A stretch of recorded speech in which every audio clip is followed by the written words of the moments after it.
Salut, c'est Jonathan. Je voudrais t'encourager ce matin à ne pas laisser ta peur te paralyser. Alors, est-ce qu'un chrétien peut être touché ou paralysé par la peur? Eh bien oui. Et c'est pour ça que j'en parle avec toi ce matin.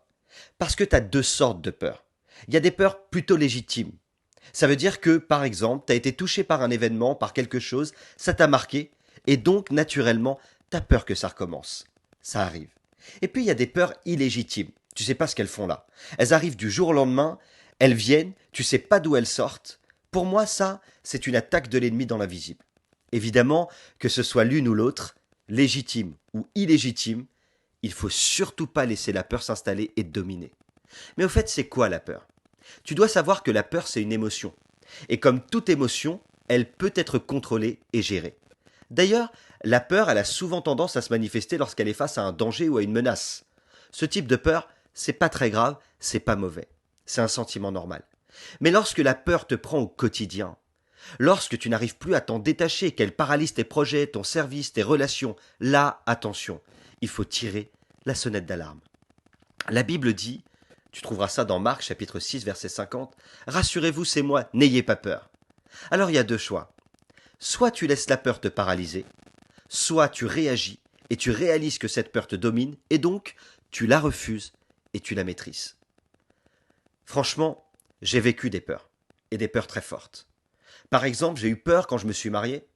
J'ai eu peur quand on a eu ma petite fille ou mon petit garçon. J'ai eu peur quand j'ai été appelé au ministère. J'ai eu peur parfois devant certaines situations financières. J'ai eu peur lorsque j'étais face à la maladie. Mais je sais une chose. Devant toutes ces peurs, par sa grâce et par sa force, j'ai pris la victoire. Alors j'aimerais te donner quelques petits conseils.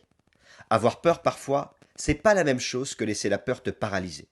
Si tu sens qu'une petite peur devient récurrente, c'est-à-dire qu'elle revient souvent et qu'elle te paralyse, alors tu dois te positionner dans la foi pour que Dieu t'aide à la maîtriser et à la gérer pour l'empêcher de te nuire. Si tu sens que la peur trouve sa source dans un événement qui t'a choqué ou traumatisé, alors ne le garde pas pour toi.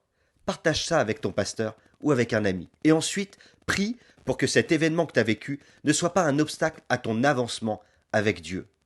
Tu sais, Dieu a toujours dans sa boîte un pansement pour te soigner, te guérir et te permettre d'avancer de nouveau sans crainte.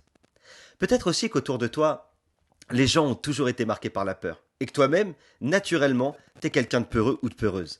Ça fait partie un peu de ton environnement familial et tu t'en rends pas compte. Mais dès qu'on parle de maladies, de soucis ou d'événements inquiétants, tu développes de l'anxiété, de l'angoisse et peu à peu, tu laisses cette peur te paralyser. Si c'est le cas, n'oublie pas que la lumière chasse au loin le doute et la peur. Mais comment?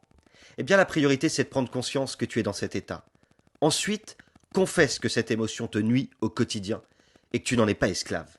Et enfin, déclare que tu es libre.